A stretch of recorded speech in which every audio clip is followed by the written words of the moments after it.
So if you're struggling with anxiety, you probably hate interacting with strangers in higher stakes environments, like job interviews, networking events, or even first dates. The excruciating anticipation of such nerve-wracking moments can ruin your mood days in advance. What's worse is that the only way to fix this, according to basically everyone on the internet, is to grind your way through these situations until they don't feel like such a big deal anymore. That can be pretty scary, and although there is some truth to it, it's definitely not the whole story. Look, being an anxious person myself, I had to deal with this day in and day out for over a decade. Anxiety not only ruined some of my perfectly fine days, but it also made me perform worse, whether it was making a presentation at school, or attending a social event, or other things like that. So this anxiety problem had to be fixed, and after doing my best at trying different strategies to improve it, I managed to put together the pieces of a puzzle that I like to call the Anxiety-Taming Ritual. And don't worry, it doesn't involve any kind of witchcraft, voodoo, or weird incantations. It's just a series of 4 steps you can do from the comfort of your own home to vigorously prepare for any stressful situation. These steps will guarantee that whatever frightening and intimidating thing you have to do will feel a lot less scary, so you're more likely to do it and do it well with confidence. So, if you're ready to learn how to reduce anxiety without leaving your comfort zone, here is the first step: dopamine detox. Now, most people believe that in order to relieve some of the stress and anxiety caused by an upcoming event, they have to do something fun. You know, something relaxing that keeps their mind busy and focused. Things like playing computer games or watching some movies. But what they don't realize is that this doesn't do any good. In fact, it actually makes things worse, because a sudden increase in dopamine from instant gratification or relaxing activities will only amplify the anxiety they already feel. And to explain why and how that happens, let me quickly introduce a new concept called the comfort gap. And for that, I have an imagination exercise. So imagine it's a usual Monday in winter, let's say January. You just woke up at 6:30 a.m. and you have to go to work. But in that particular moment, getting out of bed seems more challenging than ever. I mean, it's still pitch dark in your room, it's terribly cold, and snuggling under the warm and comfortable blanket just feels too good. The last thing you'd want to do is put away the blanket and face the unforgivingly cold air. Right, what's the problem here? Well, the main reason why you don't want to get out of bed is because there's too much of a contrast.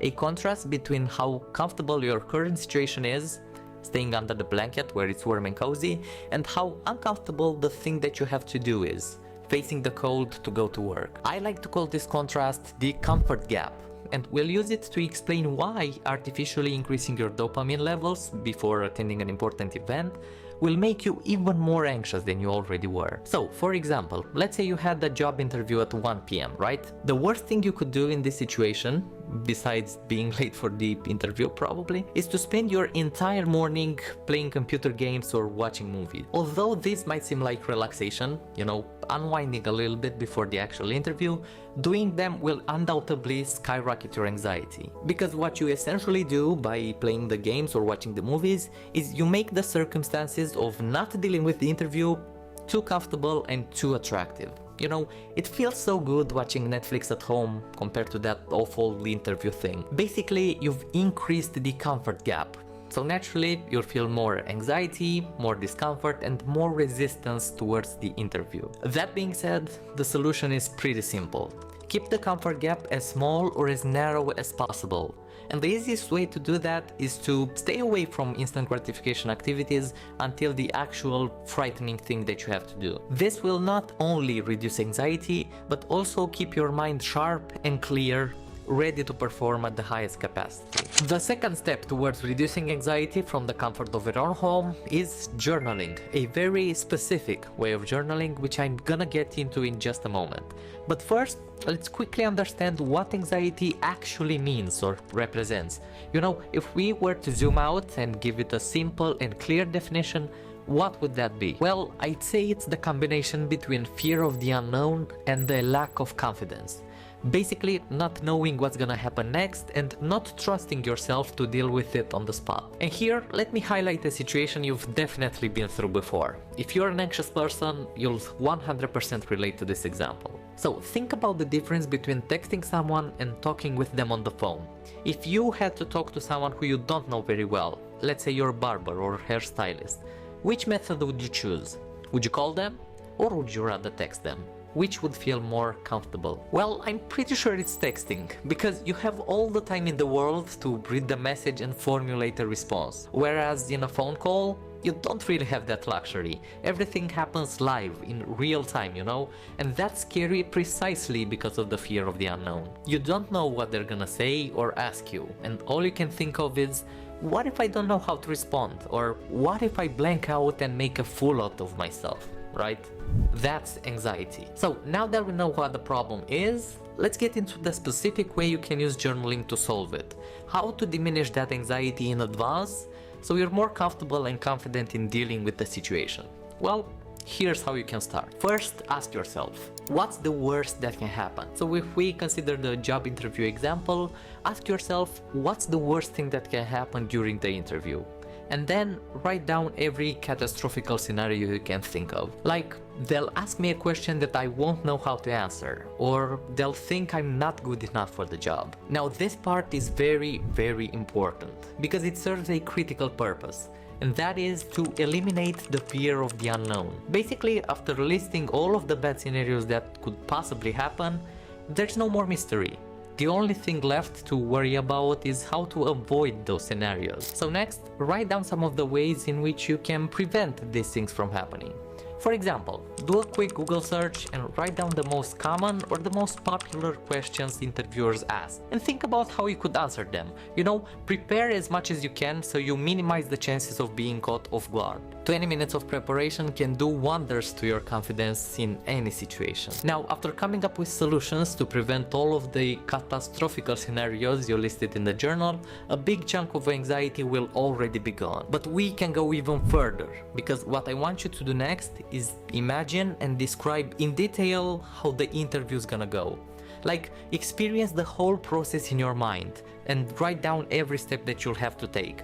From, you know, getting to the right building, then greeting your interviewer, greeting everyone else that's around in the office, then going to the interviewing room, sitting down, maybe cracking a joke to release some of the tension, and so on. Even if these details won't be accurate, most likely they won't, unless you're some kind of fortune teller. It doesn't matter, because this practice is still going to increase your confidence. Going through the whole process mentally will make it feel like you already did this before, so it's not such a big deal anymore, right? And yeah, that's all for this journaling step. And remember, you can do this at home, where there's literally no pressure.